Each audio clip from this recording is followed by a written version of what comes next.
அடுத்த ரவுண்டா? என்ன பண்ணுற? இப்போ தானே சாப்பிட்டு முடிச்சா அதுக்குள்ள டப்பா திறந்து வச்சு எள்ளு உருண்டையை உள்ள தள்ளிட்டு உட்காந்துங்கிற.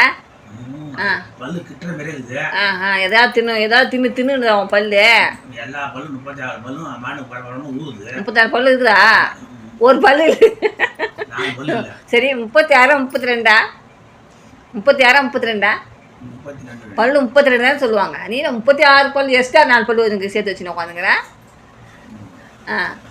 அதெல்லாம் பரபரன்னு ஊறுது உனக்கு. அதான் தின்ன வேண்டிய அவசரத்துக்கு தின்ன வேண்டிய நிமித்தம் எனக்கு ஊறுதுன்ட்டு சொல்லி தின்றேன். சரியே இன்னைக்கு நான் லீவ் போட்டு வீட்டில் வர உடம்பு சரியில்லைன்னு காலையில் போனேன். ஒரு வார்த்தை ஃபோன் பண்ணி உடம்பு நல்லா ஆயிடுச்சு, உடம்பு எப்படி இருக்குது, பரவாயில்லையா, சாப்பிட்டியா, கொண்டையான்னு ஒரு வார்த்தை ஃபோன் பண்ணி காட்டியா நீ?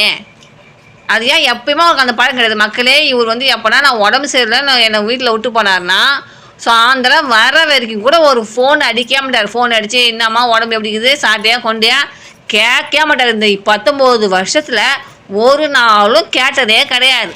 இவர் கூட நான் எப்படி கொடுத்தனமானு நினைக்கிறேன்னு நீங்களே தெரிஞ்சுக்கங்க.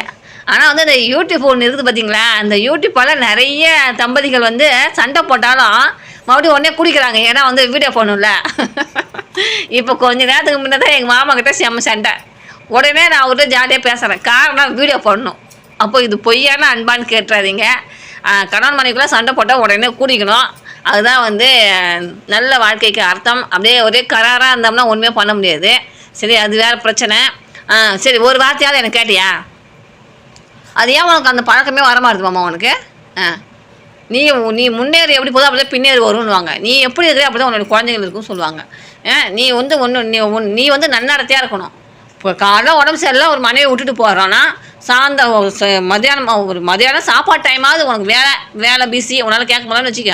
சாப்பிட்றதுக்கு 1 மணி நேரம் உனக்கு சூப்பர் ரைஸு, உனக்கு 1 மணி நேரம் உனக்கு சாப்பாடு டைமு சொல்லிக்கிற நீ 1 to 2 சாப்பிட்டு மல்லாந்து கிடக்கிறேன்னு நான் நினைக்கிறேன். நான் சாப்பிட்டு படுத்துக்கிற பழகுது. ஒரு நிமிஷம் ஃபோன் பண்ணி ஐயோ அதான் சொல்கிறேன், உனக்கு ஞாபகமே கிடையாது. என்ன வீட்டு சின்னனே கிடையாது உனக்கு. பாதி வாழ்க்கை கம்பெனிலே ஓடி போகுது, பாதி வாழ்க்கை செல்லில் ஓடி போகுது, பாதி வாழ்க்கை தூக்கத்தில் ஓடி போகுது. இப்படி தான் ஓடுது உனக்கு. உன் வாழ்க்கையே அதுதான். குழந்தையோ மனைவியோ உனக்கு வாழ்க்கை கிடையாது. உன் வாழ்க்கை கம்பெனி, செல்லு, தூக்கம், இது 3 தான். 4வது உனக்கு இது சாப்பாடு, அதை விட்டுட்டேன். என்ன இப்படி தான் உன் வாழ்க்கை ஓடுது. ஒரு வார்த்தை கேட்டியா? எனக்கு உடம்பு மனசு கஷ்டமாக இருக்குதுமாம்மா. அதெல்லாம் என்னுடைய விருப்பங்கள்லாம் சில நேரத்தில் எனக்கு சொல்ல முடியல. அதனால யூடியூப்பில் மூலயமா சொல்கிறேன், எனக்கு வீடியோ மூலயமா. இதெல்லாம் கூட உனக்கு அது மனசு கஷ்டப்படணும்லாம் தெரியாது உனக்கு. 18 19 வருஷமாக